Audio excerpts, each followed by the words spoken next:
안녕하십니까. 멋진 아재입니다. 요즘 돈이 어디로 흘러갈까요?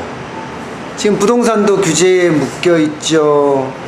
또 주식시장 자체도 뭐 대내외 변수 때문에 돈이 못 들어가고 있어요. 특히 주식시장 같은 경우는 중국의 사드 보복에다가 북한의 핵실험에다가 또 내부적으로 보면 동상임금에다가 또 최저임금 만 원에다가 너무 많은 이슈들이 걸려 있어서 주식시장이 사실은 불안해하고 있고 맥을 못 추고 있어요. 그래서 돈 많은 사람들 입장에서는 주식을 좀 고민하는 것 아닌가 이렇게 보고 있습니다.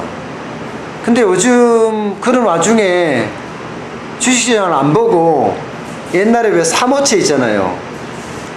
그러니까 회사채죠, 회사채. 회사채에 좀 눈을 돌리는 사람들이 점점 많아지고 있는 것 같아요.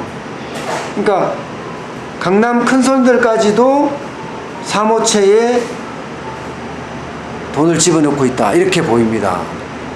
옛날에 뭐 아시겠지만 어려웠잖아요. 동양 때문에 이 사모채에 대한 부정적인 시각이 굉장히 강했어요. 뭐 어디 동양뿐이겠어요.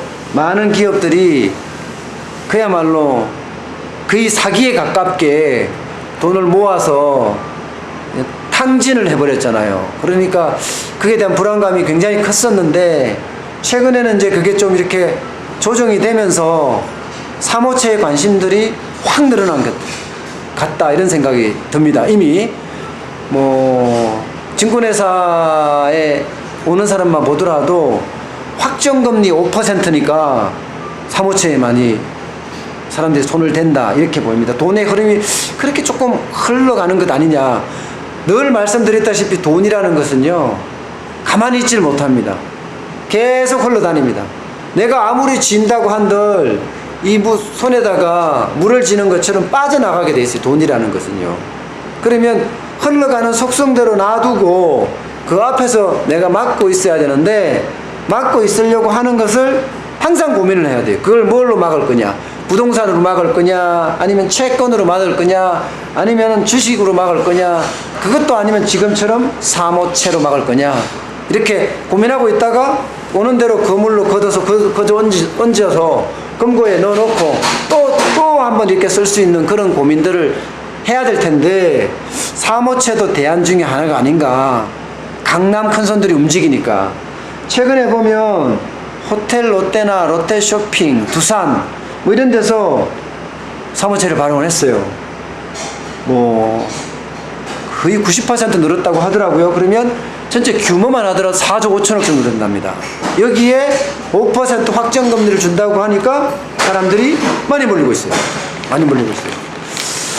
돈의 흐름이 이런 쪽으로 가는 것 아닌가 싶고요. 최근에 보면 그 외에도 SK해운이나 한라나 삼성중공업이나 현대로보틱스나 이런 데서 전부 다 사모채를 발행을 했고 거의 뭐 성공리에 끝난 기업들도 굉장히 많습니다. 작년에 비해서도 뭐 엄청나게 늘었어요. 작년에 보면 뭐 3조 6천억 정도 되는데 올해는 4조 4,600억 400억 원이 넘어가니까 앞으로 좀 좋아지지 않을까. 지금 앞으로 경제에 대한 흐름을 좀 봐야지 이 사모채가 앞으로 계속 활성화될 거냐 봐야 되는데 기본적으로는 여러분도 알다시피 정부의 규제가 기업 일변도예요. 기업 일변도. 뭐 청와대 고위 관계자는 그런 말도 했더라고요. 아직 기업이 세금 낼 여력이 있다. 참 모르겠어요. 저는 좀 답답하다 생각이 들어요. 아니 기업이 이익을 추구하는 집단인데 거기는 계속 이익을 내야 되고 경기는 가라앉고 미국에 북한에 뭐 중국에 세상은 바삐 돌아가는데 진짜 한가한 이야기가 아닌가 저는 그런 생각이 들어요. 많이 기업을 밀어줘서 수출을 많이 하게 하고 해외 가서 돈을 많이 벌어오게 한 다음에 뭐 돈을 이렇게 좀 더 거두는 방법이 있으면 좋겠는데 아니잖아요. 지금 답답합니다.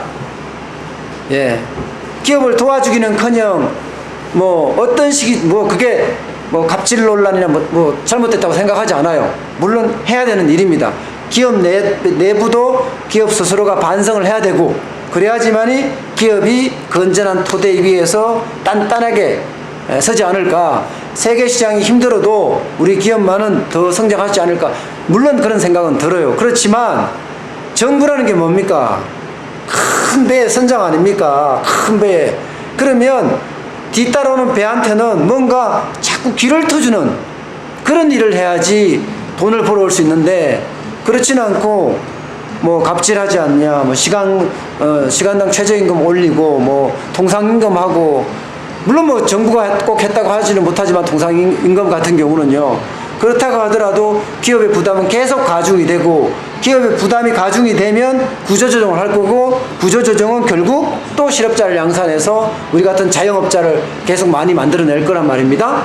그래서 뭘 하더라도 이 북돋워 주면서 해야 되는데 참 답답합니다.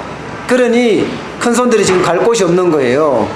부동산은 하는 족족 규제가 떨어지고, 풍선 효과로 옆으로 가면 또 때리고, 결국은 뭐 부동산은 이제 더 이상 하지 못한다, 하려면 해봐라, 더 큰 규제 칼도 쥐고 있다, 이렇게 뭐 큰 위협까지 하는 수준이니까 방법이 없을 거예요. 결국은 그 돈이 주식시장에 들어와서 기업을 좀 이렇게 아우르는 쪽으로도 갔으면 좋겠는데 상황은 여의치 못하고, 결국은 이제 회사채 쪽으로 지금 가는 것 아닌가, 그렇게 보입니다.